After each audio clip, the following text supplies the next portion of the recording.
esse ser mitológico, Maíra, não é Deus, não é o espírito maior, é um ser menor do que esse espírito maior, que ele criou as coisas boas, né? Tudo que é de benefício para o homem, o Maíra e o seu filho Maíra Ira foram os criadores das coisas boas, tá? Por outro lado, existem os criadores de tudo aquilo que prejudica os homens, né? O espinho, a cobra, a aranha, o escorpião foram criados por Zurupari, que é a figura de Satanás, tá? A outra coisa na crença Guajajara é que eles têm os espíritos protetores, tá? Tem o espírito protetor da água, que nada mais é do que a Emanjá, que o brasileiro acredita, ou a Iara, que o maranhense acredita, tem o espírito protetor da água, eles têm o espírito protetor da caça, né? Brasileiro também tem isso. Caipora. Está lá o caipora. Eles têm o espírito protetor das árvores, né? E tem o espírito, muitas vezes até de série de árvores. Tem o espírito protetor da palmeiras e assim sucessivamente, tá? Então, tem todo esse mundo espiritual, tá? Tem todo esse mundo espiritual. E o missionário precisa entender isso, tá? Entender toda essa complexidade para poder apresentar o Evangelho. E não adianta chegar dizendo que o Maíra não é verdadeiro, que Zurupari não criou as coisas ruins. Não adianta dizer isso. Você precisa entender e, aos poucos, começar a ensinar quem é Deus. Disseminar isso.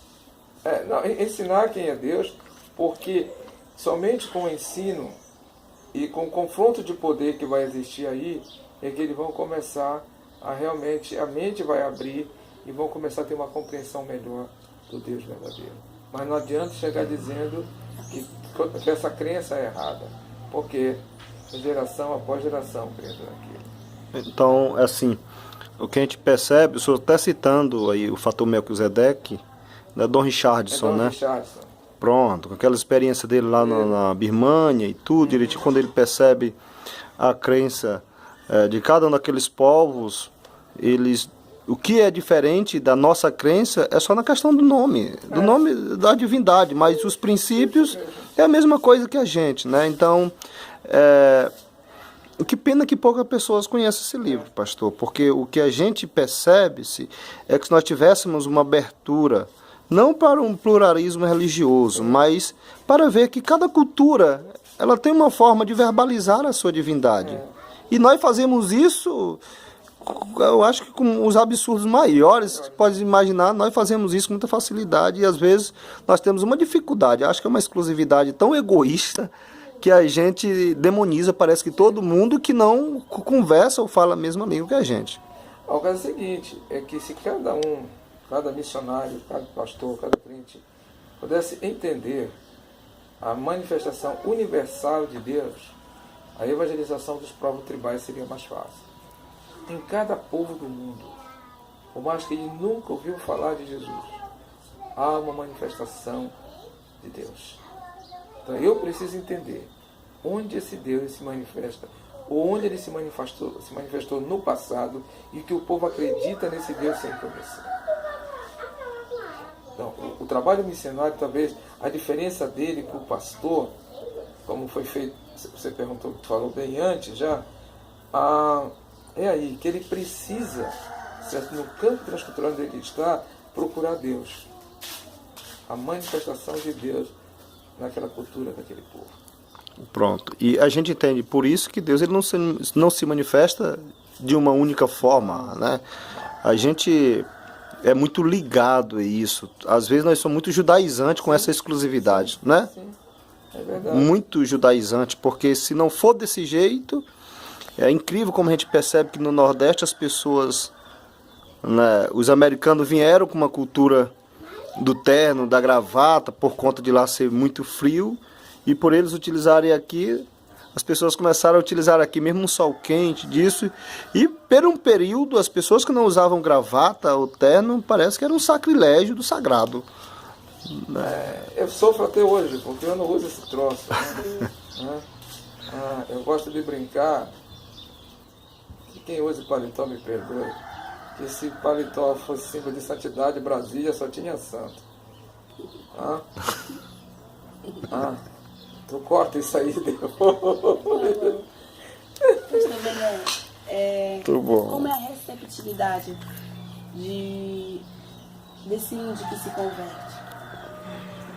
Como é na sua família, na sua tribo? Porque mesmo que ao passar do tempo, mesmo o tempo sendo assim de 2, 3, 4, 5 anos, porque isso o senhor falou que é gradativamente, certo? A priori a gente tem que conhecer o outro sobre a antropologia, depois primeiro a cultura daquele povo e a confiança, né? Conquistar a confiança. Depois de tudo isso, se aquele ser, aquele índio, seja o índio, seja o negro, que na África também, né, ali, como é a receptividade depois? A família, como é que a família aceita esse novo índio, esse novo ser que pensa de agora diferente? Olha, eu costumo dizer sempre nas minhas falas com relação à conversão de um indígena, tá? Se Deus me der a graça um dia, muitos vão ler sobre isso. A conversão do indígena, ela segue uma linha sistemática, tá?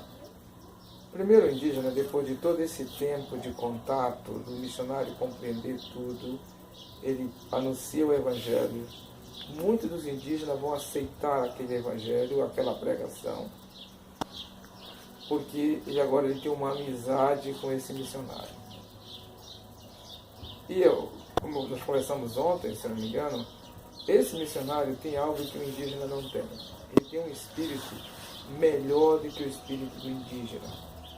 Porque o missionário chega com uma roupa mais limpa. Ele acaba observando que o missionário tem café, almoço e janta, e ele não tem isso na casa dele. Ainda tem um missionário que leva lá uns tonéis cheios de roupa para dar, cada roupa velha feia, mas ele leva para dar para o indígena. Então agora, esse indígena, ele faz uma profissão de fé, tá? Para não perder a amizade com o missionário.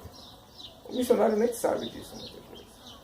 Mas quando ele faz essa profissão de fé, ele se desliga dos seus valores culturais e acaba perdendo, muitas vezes, o espaço na família.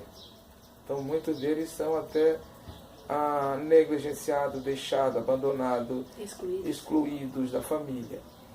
Tá? Mas esse é um processo. Depois de estudando a palavra, esse índio que foi excluído da família, ele vai sentir necessidade da família. Ou ele se afasta de andar com o missionário, de ir para os cultos, de ir para a igreja. Eu não estou dizendo que ele se converteu. Ele fez uma profissão de fé, mas ele continua, na maioria das vezes, com todas as suas crenças. Então, no momento que ele toma essa decisão, não, eu preciso decidir a minha vida. Eu sou índio, vou continuar sendo índio, mas eu quero seguir a Jesus. Aqui tem um grande problema. Tá? Porque ele pode, já depois de estudar a palavra, de ter passado pelo abandono da família, pela negligência da família, pela rejeição da família, melhor assim, ele chega a um ponto que ele pode, então, agora, achar que ele pode ser crente, pode ser índio. Só que pode rapidamente ocorrer um sincretismo.